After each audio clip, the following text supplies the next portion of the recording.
Hi, I'm Susan. Today I am participating in the 50 Stack Challenge 2 hosted by Amy of Crafty Cat. And our prompts today for number 47 and 48 is like and dislike. So I'm going with like is these little kids with their toys and enjoying themselves, and dislike I've got these little boys in school. So I'm going to use up some of my scraps. I've got a bucket full of them and I need to do something with them. So I'm just going to collage over some book page from my glue book and either do journal cards or pockets. I haven't made up my mind. So I hope you're doing great. I hope you'll enjoy this video. And without further ado, let's get started.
Alright, here's number 47 and 48.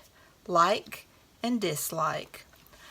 I just did a few splatters, collaged, added a few bits of Tim Holtz ephemera, and sewed around my pockets.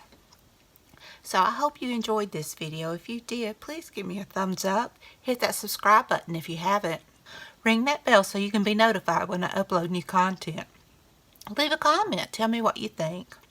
Be sure and check out Amy's channel at Crafty Cat. And be sure and check out the hashtag 50 Stack Challenge too to see what everyone else has made.